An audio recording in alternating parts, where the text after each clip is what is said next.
Mate, did we watch a thing this week? Yeah, we did.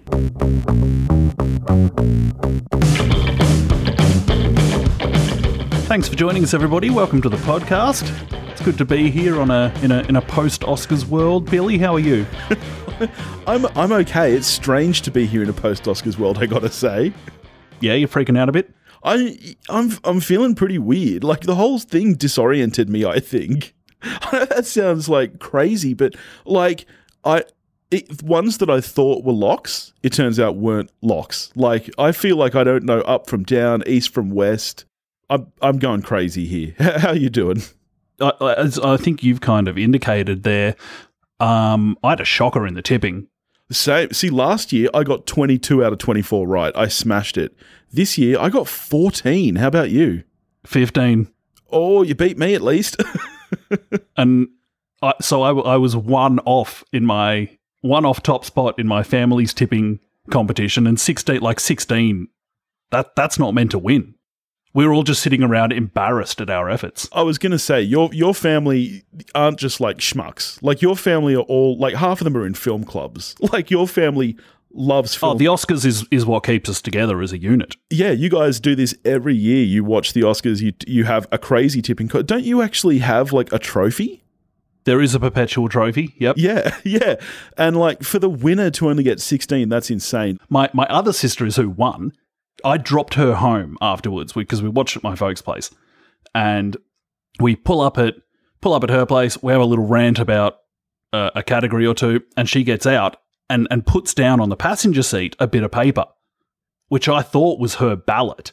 Yeah, and I was just like, oh my god, she's just like just rocked this alpha move on the way out of the car, just beat you in the tipping, and I'm just going to leave this here for you. I was like, that is cold. Turns out it was something I'd left in the car, but for a second I was like, damn. I ended up watching the whole thing twice. Because I run the just to make sure you didn't imagine it. Well, because I run the social media for the show, I felt it was my duty to watch and live tweet. And that was good fun, actually, because I had a lot of listeners kind of tweeting along with me, and it was clear that the outrage and at certain things was kind of spread throughout the wider internet, you might say. But then, of course, because I'm in a pretty lucky position where I can watch it during the day, my wife and, some of my family members weren't in that position. So I was like, all right, everyone come around, we'll watch it tonight. And so I had to watch the whole thing again. Going into it, did you see the results from the Independent Spirit Awards a couple of days earlier? No, I didn't, no. Oh, man, when those results came out, it was just like, oh, could we please just copy and paste this? Because I know it's going to be better than what's coming. I mean, the Spirit Awards are always better than what gets awards at the Oscars.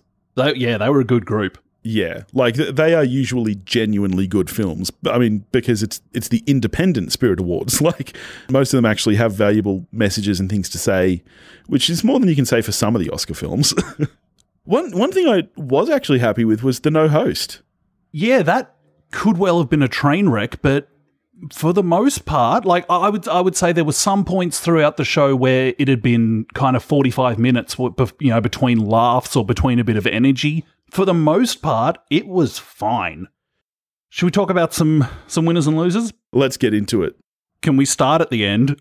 Because I don't want to build up to this. I want to get it out of the way. So you want to start with the big Best Picture? With the apparent Best Picture, yes. Look, we always knew that Best Picture was going to be a mixed bag.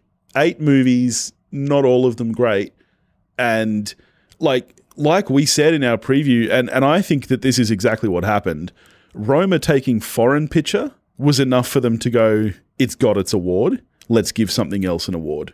Yep, you mix that in with the people that, I have no idea how big this cohort would be, but there would be people who just would not vote for a Netflix film. My other half hadn't seen Roma, and so we watched it the night before the Oscars.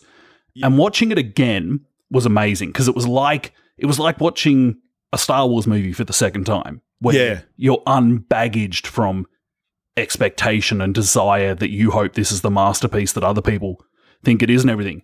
And watching it again, I was just like, there were points where my chin was almost on my chest, just jaw agape at the quality of the filmmaking. It's just, it is a stunning piece of work. And when we got to the end, I was so not confident of Roma winning. I thought it was still a reasonable chance with, of course, it's already won Best Director. Yeah. And so I'm like, it's still a good chance. But to be honest, I was like, all right, Black Panther is very much in the hunt because it's had a pretty good night. You've got at that point the film that's won the most Oscars somehow is Bohemian Rhapsody. So I'm thinking, okay, it could be Roma, it could be Black Panther, it could be Bohemian Rhapsody, and it could be Green Book because baby boomers. Yeah. and then it happened, and I genuinely I was dismayed. I mean, Bohemian Rhapsody was clear. That was a baby boomer vote as well. I mean, I can't believe that. So Bohemian Rhapsody ended the night with the most awards with 4. Then you had Green Book, Roma, and Black Panther all with 3. The Favourite got 1 from 10. Yeah, like it's crazy. Given that The Favourite and Roma were tied for the most nominations, and The Favourite ended with only 1, and Roma with only 3. It's kind of staggering. Like, the fact that Best Picture only got 3 awards is kind of crazy, really. Yeah, like, I mean, you don't have to go back too long till when Spotlight won, and it had been almost a non-factor all night, and then Best Picture. But as the awards went, it was kind of evidence of this, what we're living in at the moment with the membership of the Academy, where the dominant force is, like, for all the talk of the new Academy, the dominant force in the Academy is still old white men. That's still the biggest group. Yeah. And that's still who you've got to please. But there's traces of the new Academy throughout the evening with, like, Black Panther doesn't pick up costume and production design without the new Academy, you wouldn't have thought. I mean, I was actually shocked that Black Panther got 3 awards. I was kind of staggered by that. Like, Best Score completely threw me for a loop. I was not expecting it to even really be in the competition for Best Score. So in the end on my ballot, I picked Black Panther for costumes because I was like, that might be the award that they give it so that it has an award. But I was completely blown away that it ended up with 3. I mean, the good thing about that for me is that maybe it puts paid to popular Oscar. But, Black Panther won by itself. Can we also point out that it took 11 years and 20 films for the MCU to beat the DCEU in number of Oscars? Well, I'm glad that's happened. Yeah. Not that I'm hanging out. Like, I don't need the MCU to be winning Oscars, but it should have more than the fucking DCEU. Yeah. But the whole thing seems like this, like, the fingerprints of a fractured Academy are there, I think, in these awards that wouldn't have happened without the, quotation marks, new Academy. But then you get up to Best Picture, and it's like, wow, this is 30 years after Do the Right Thing wasn't nominated and Driving Miss Daisy won. Yeah. And this has happened? Well, did you hear that really? Spike Lee left? Yeah, full gangster move by Spike. Yeah, which, like, I think, there are some people who are like, well, that's kind of a dick move. But I think part of it is I think Green Book is one of those movies that a lot of people just aren't happy with in terms of the way it deals with race. And, I mean, we all know Spike Lee. We can imagine that he is one of those people who is not very happy with the way it deals with race. So I don't really have an issue with him storming out. Like, it is an ungracious move, but on the other hand, someone in their 60s doing that is also just great. When he jumped up and gave Samuel L. Jackson a bear hug when he won Best Writer, I was like, that's a cool move, Spike. It was a good moment. It was a good moment. I just, like, we now live in a world where, like, Spike Lee finally gets his Oscar, and by the end of the night, Nick Vallelonga has twice as many as he does. Like, what? That's not meant to happen. Yeah. Can I talk about one of my favourite moments of the night, which, believe it or not, was during Rami Malek's speech, which was a complete snoozer, get off the stage. And there was something about cue the music, and I was like, oh, it's like the movie. Shut up. Shut up and just put on Queen. All anyone's here for. I disagree. I think that Queen were probably the worst opening to a ceremony in years and years and years. But at least it was reflective of the film, because it was just like, this is secretly all about Brian May. Yeah, it was definitely. Yeah, he just wants the spotlight. What about the fake chemistry between Gaga and Cooper? Fake? Are you kidding me? They definitely went backstage and shagged. You reckon? Oh, if I was Cooper's +1, I'd be furious. I mean, isn't he engaged? And no, she's engaged? I think she's already broken that off. Oh, really? You think because of the coops? Oh. Absolutely. It was just a little bit much for me. When he moved around and sat on the stool next to her, and I was like, guys, come on, just sing the song. Am I alone here? I think so. I think the rest of the world was just absolutely sick for it. We've spoken about some of the awards that we weren't so happy with. Let's talk about Coleman getting Best Actress. So the only thing that made me not throw the remote through the television when Best Picture happened was that I still had the memory of Coleman. Yeah, that was a huge shock for me. That was like, we're usually pretty good with our tips. You are good at looking up the odds, yes. I look up the odds after I do my tips because it's a fun fact. Okay. This was one of those awards that I was sure was a lock for Glenn Close. And I was so happy when it went to Coleman because it means that the Academy does think about more than just who should have an award. They think about who deserves the award. When Coleman's name was read out, I was so thrown that for a second, it was like the first thing that had to register was that it wasn't Glenn Close. And then I was like, wait, who was it? Was it Yalitza? And I was like, no, he said, they said Coleman. I was just so happy. And then her speech came, and then she just killed it. Like, she is just charm personified, isn't she? It was fantastic. Like, don't you just want to hang out with her? Yes, very much so. Like, I mean, you two would have horrendous gout if you hung out together, because she seems like a bit of a piss pot. The only other ones that, like, really, really shocked me, one in a good way, visual effects. I really didn't think that First Man had a shot, and I was actually really happy that First Man walked away with an award, at least. Yeah, I was pretty ecstatic about that one too. Yeah, I still think it should have got sound editing, and the fact that Bohemian Rhapsody got sound editing just confirms for me that most voting members don't know what sound editing is. Dude, I was livid. The sound editing in First Man is next level. The sound in Queen involves and obviously it goes beyond this, but what people like about it, let's be honest, is, okay, when do we insert a Queen song? Yeah, look, and I had tipped Bohemian Rhapsody for sound mixing. I knew it would win that. It shouldn't have, but I knew it would. No, but like, I think, that's what mixing is generally more about, the mix, how things blend. Yeah, and the mix in A Star Is Born was completely superior, but we knew Rhapsody was going to win. Yes, yeah. Whereas sound editing, which is more about the creation of the sounds themselves, like I couldn't believe, Billy. I needed someone to hold me back. Look, that made me pretty furious. And then the very next award you get after that is film editing, and I can only imagine the look on your and probably your entire family's face when Bohemian Rhapsody won Best Film Editing. Well, at that point, it was kind of it was just comical by that point.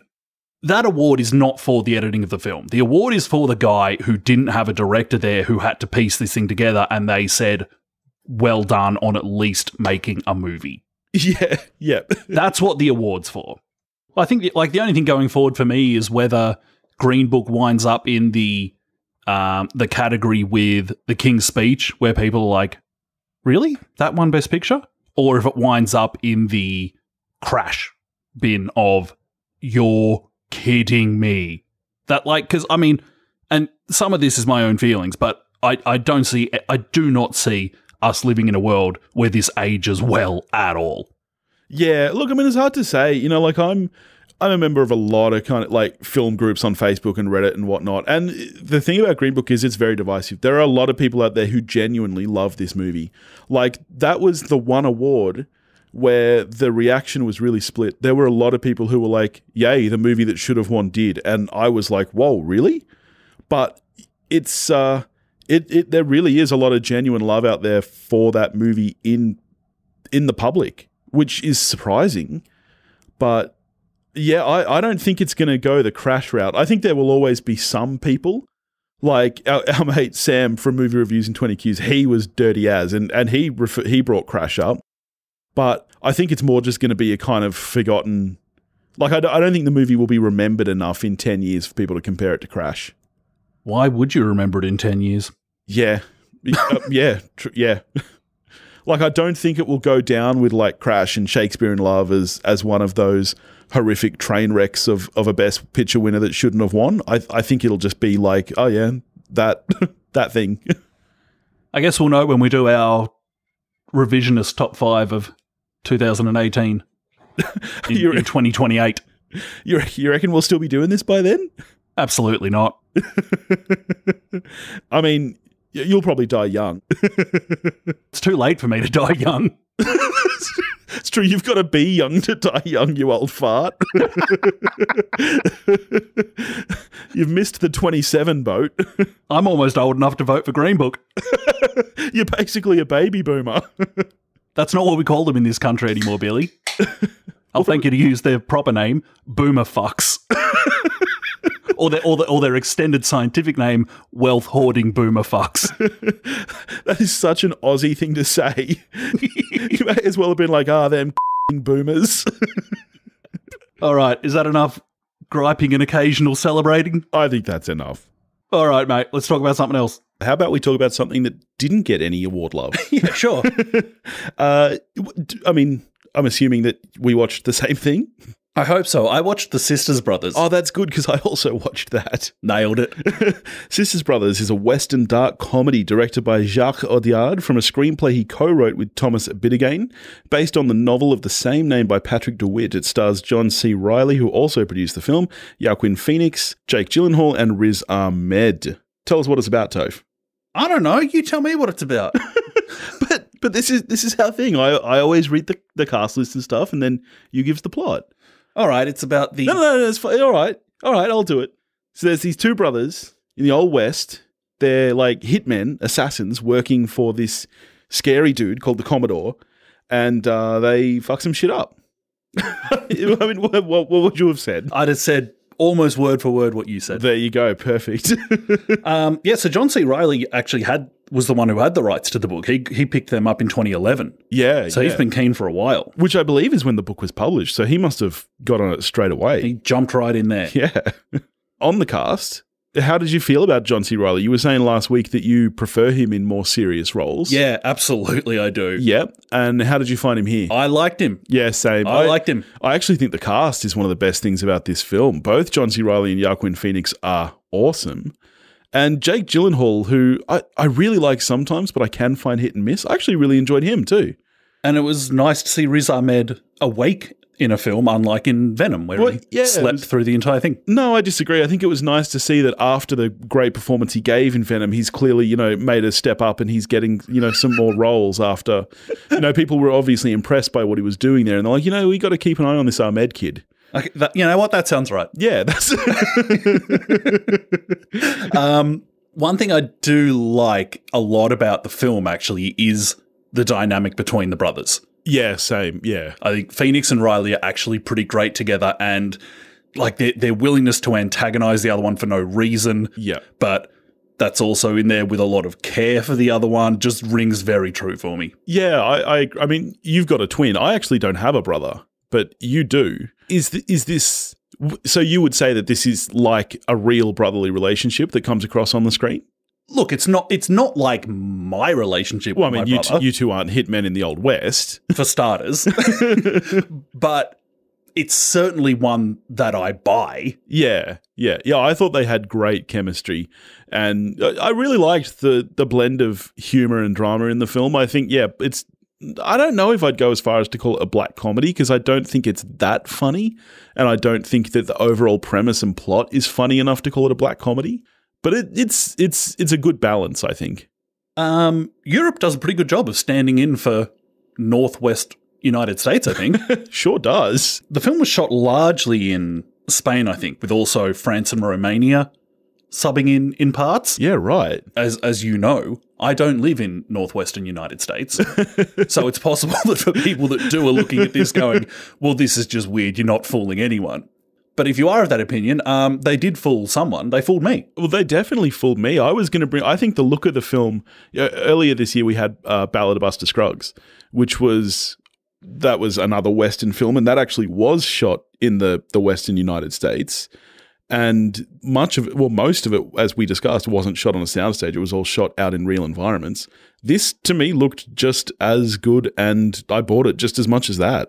And I think we spoke about this with The Favourite as well, and it was another thing that I like about this film is that the interiors are pretty dark. Yeah, that's true. They because without electricity, interiors are pretty dark. Or even the exteriors at times. There's quite a lot of nighttime shots outdoors, which nighttime in the Old West is like pitch black virtually. And I think they did a pretty good job of keeping that, you know, it's obviously not floodlit and stuff like that. Another like nice little thing about capturing the time that I think works well is early on in the film, there's a scene where Joaquin Phoenix's character is just firing off his gun in a bar and people come pouring out, which is what would happen. Like we've got this idea that murder was just rife in the Old West, with guns going off constantly. And when actually the murder rate in the Old West was not that high. It was probably less than now. And if someone just started drunkenly firing their gun in a bar, that would freak people out. Yeah, it's true. Yeah, whereas the image you have in your head is that if someone fires a gun in a bar, 20 other people pull their guns and, you know, just rampage ensues. If they noticed at all. Yeah. Oh, yep, someone's shooting. And there's always a piano player. There's got to be a piano player who gets shot.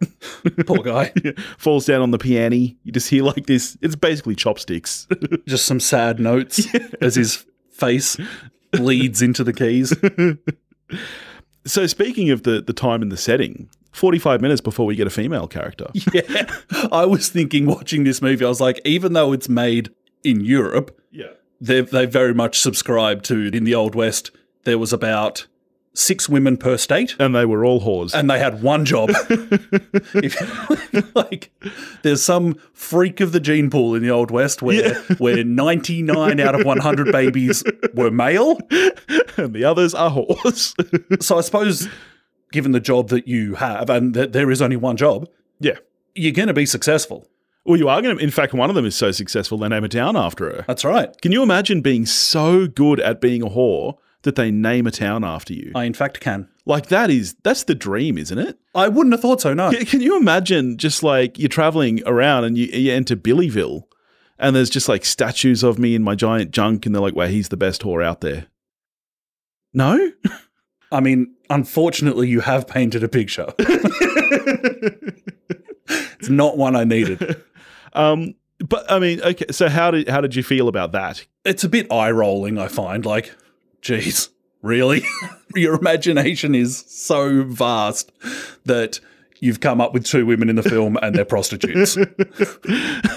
I mean, that's one of the funny things that, you know, like we spoke about the screenwriter of Fast and the Furious when we did our Fast and Furious marathon, and whether he had in fact maybe gone undercover in a street racing gang to see what the lifestyle was like, you know. Whereas with this, I mean, the Old West is gone. You can't go undercover in that. You just have to imagine it. So if your imagination is whores, then that's what you're going to write. Yeah, so really that's what it comes down to. We know what screenwriters have on the mind. Yeah. Here's another thing that I enjoy in the film is the dynamic between Jake Gyllenhaal's character and, or really more precisely, the reaction that Joaquin Phoenix's character has to Jake Gyllenhaal's character just through the letters that Gyllenhaal's character leaves behind when he's reading them. And Gyllenhaal is this absolute pretentious flog in his writing, so I thought he was great. And Phoenix's reaction to the letters is priceless. Yeah, I thought they had a really good dynamic, and then even once they meet, and it's not competitiveness or jealousy. It's more distrust that particularly Joaquin has, and I just think that's acted and comes across really, really well. Even like dialogue aside, just the way he looks at him. Actually, if this was the first time I had seen Reilly and Phoenix in a film ever, and you said to me, which one of these guys would you like to see do some comedy? I would say Phoenix. Yeah. On the basis of his just brilliant disdain for these letters that he has. Yeah. And it's something that I would actually really like to see. Like, sure, Phoenix has done things with comic elements like Inherent Vice. But you'd like to see him in like Joe Dirt 2 or like Anchorman. No, I mean a comedy. I suspect that Phoenix, and I think I heard an interview with Reilly when kind of this film and Stan and Ollie were coming out. And he was saying that Phoenix isn't like, he's not an easy person to get in with, but once you are in with him, he's hysterical. Yeah, right. Okay. He just has such a great voice. Like, I think it's a really good casting for him to play someone in the Old West, because he just sounds like he's from the Old West.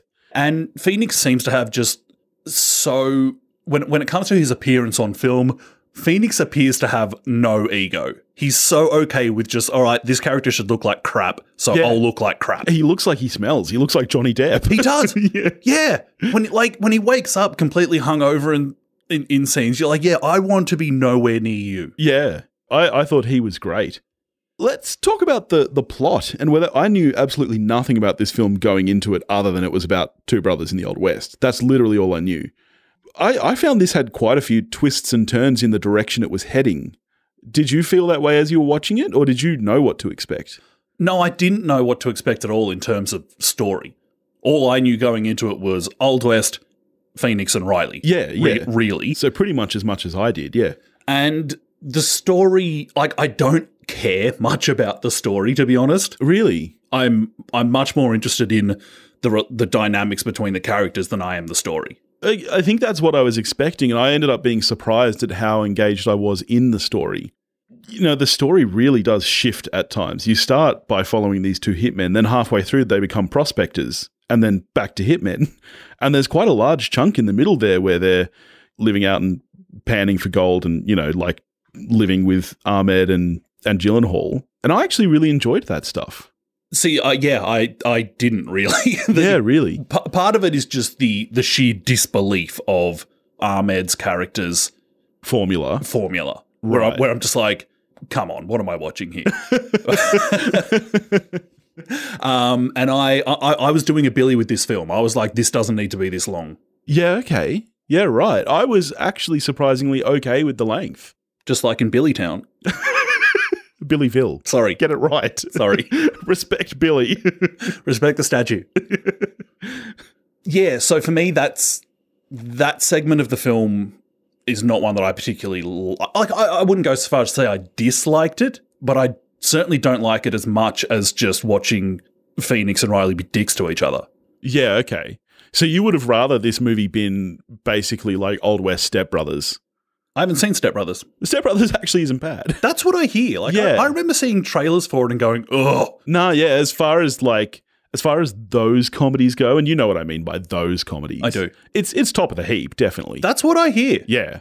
I mean, it's not as good as Tropic Thunder, which was in my top 5 of 2008, and your girlfriend texted me recently saying that you were watching it. Yep. How'd you find that, buddy? Didn't like it. That's what she said. She said it was rubbish. I was like, fuck you guys. Yeah, so Step Brothers would want to be better than Tropic Thunder. Step Brothers is good. But you would have rather something like that just in the Old West, just these two bickering. For me, yeah, I think I would have been more into just go full introspective wankerdom into the dynamics of the characters than the plot, because I think the plot, personally, I don't find the plot interesting. Right. So on the look of the film, which we touched on earlier with kind of the darkness and stuff, I really enjoyed the cinematography and the general look. I'm assuming that a lot of this was shot outdoors, which, as we know, is really tough to pull off, but I thought it was done really well. Yeah, I enjoyed the look of it as well. There's something nice about watching films shot, but even though every cinematographer is going to have their own ways of doing things and their own look, when you skip to another continent, there is a shift in style. Yeah, I mean, I don't think we've really touched on this enough. This is, I mean, really a French film. It's a French production, yeah. Yeah, so this is the director's first English language film. He is a French director, used an entirely French crew. And so, yeah, it's nice to just get this, stylistically, you just get this new take on something really familiar. Yeah. No, I agree. I agree, definitely. Like I said, you can see the comparisons there to, say, Ballad of Buster Scruggs, but it is a different look. One thing where I think the creative process, I think, is evident of a different school of filmmaking is that final shot in the film where they're back home, which they actually did do as one shot. Really? Like when anyone is off camera, they're quickly getting changed so that when the camera then drifts into another room and has skipped forward in time, they just pop up again and continue the thing. Where if this was a film made in the States with possibly a larger budget, you'd just go fix it in post. Yeah, definitely. There's a lot of fix it in post out there in the world. Too much. That should not be a mantra. On the score, I loved the score. You didn't notice it, did you? Not at all. Oh. How you need to pay more attention to score. Alexandre Desplat. It was my man. It was Desplat. My man Desplat. I'm like, honestly, this is another one for me where I'm like, this should be up for best score. And I'm sure that there's some reason why it's not. I mean, I know that the movie, even though it was critically quite a success, it was a bit of a flop at the box office. Oh, it tanked. Yeah, I don't think it made its budget back. I think it was shot for 55 and it made 11 back. Whoa. Yeah. So not great numbers. 55? I think so. I mean, I could be wrong there. I probably am. I usually am.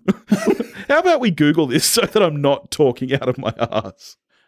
It's made for 38 and it made 10 back. Oh, that's not a good chunk. Yeah, no, it's definitely what you'd call a flop. And that 38 probably doesn't include marketing, although I'm not sure how much marketing was really done for this film.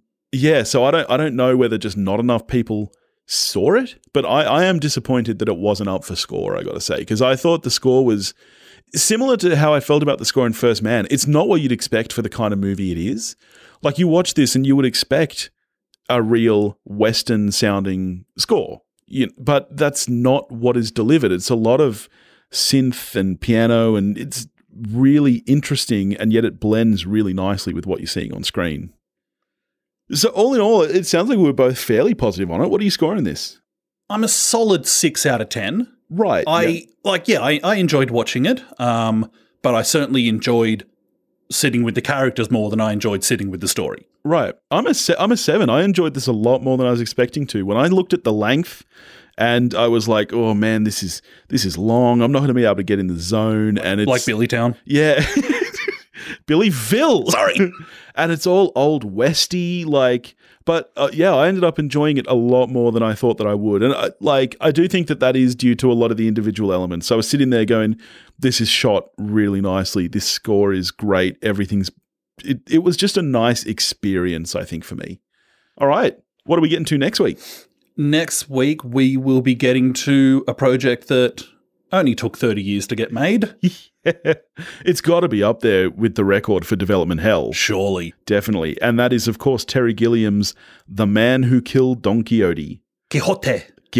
Thank you. Have you watched Lost in La Mancha yet, the documentary? I haven't. I've been meaning to for so long. You've really got to. It's one of my favorite docos because they are doing a sequel.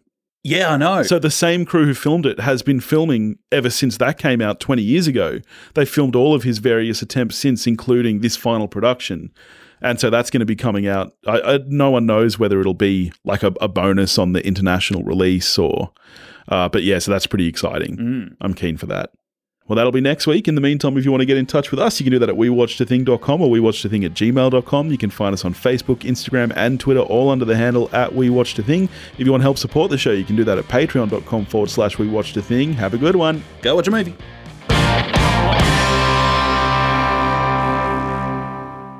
Film? What was that? Film. When it comes to his appearance on film.